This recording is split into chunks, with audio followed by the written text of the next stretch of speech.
आज और लीला होई होई होई आज और लीला होई होई आज और लीला होई काल के छोड़ दे भाई आज होई तू गोलक काल हिनु बकस दे हो जाए आज बक्संतम नहीं खाया आज तड़का बक आजे बहुत तब पागल मधुबनवा के काले लगामी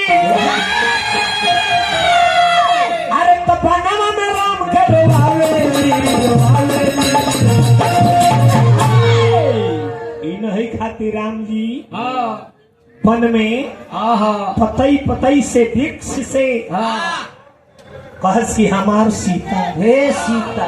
हमरा सीता के देखल हलो इनके खातिर राम जी वन वन में रोवत रहे तब पागल मधुबनवा के काले लगामी अब बनवा में राम के रोवाले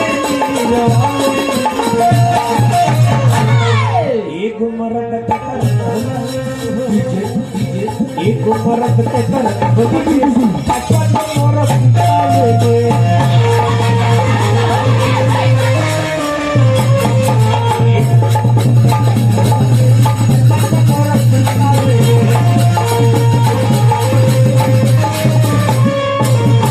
चलिए देखा था भैया जी के ना डीजे खाने काम करते आज हमने जलसा के हिसाब से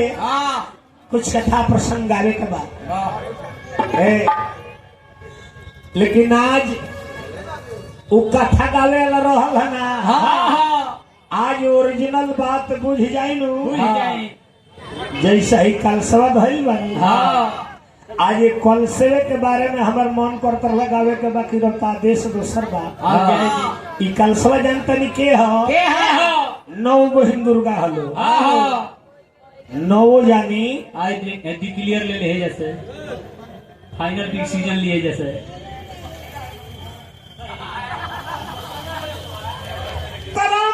राजा तनु के बेटा रहले रंभ तनु के बेटा मन में चिंता कैले अन धल पोल अपार रहे बाकी संतान कैसे के खानदान चली मनवा में शोक समैले कहत गुलाब की दोनों भैया बन में तप कर गईले रंभ तनु के बेटा संतान ना रहले बेटा खातिर तपस्या करता लो तनु पुत्र रंभ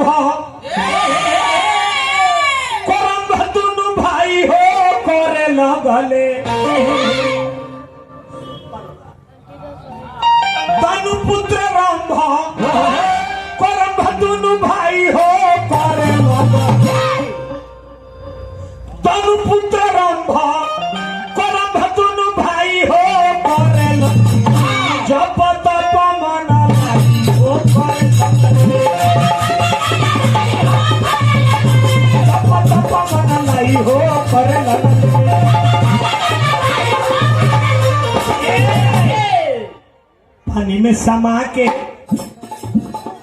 पानी में समा के करब तप कोइले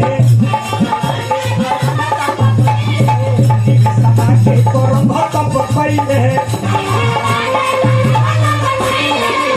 पानी में समा के करब तप कोइले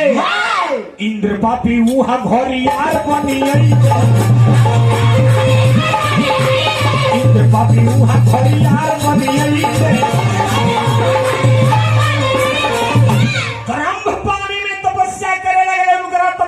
से इंद्र के इंद्रासन डगमगाए लागल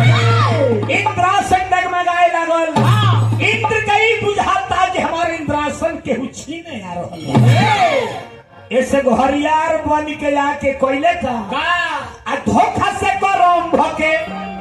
धोखा से करम भके तिहल मुआई हो करल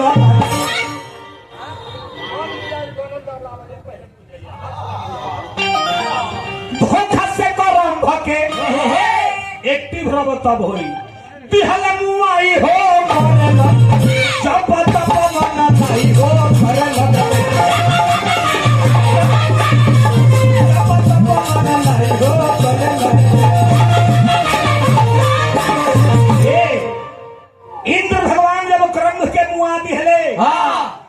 लाइन रंभ वृक्ष के नीचे तपस्या करत हले।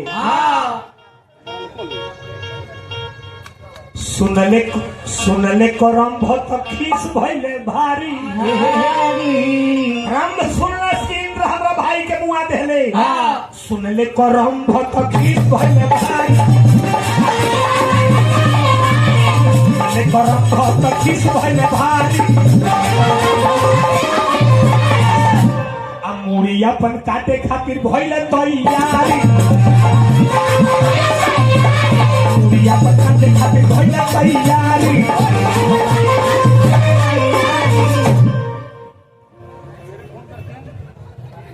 रंभ अग्नि देवता के तपस्या करत रहले। अग्नि जब जलने की इंद्र हमरा भाई के मुआ दहले।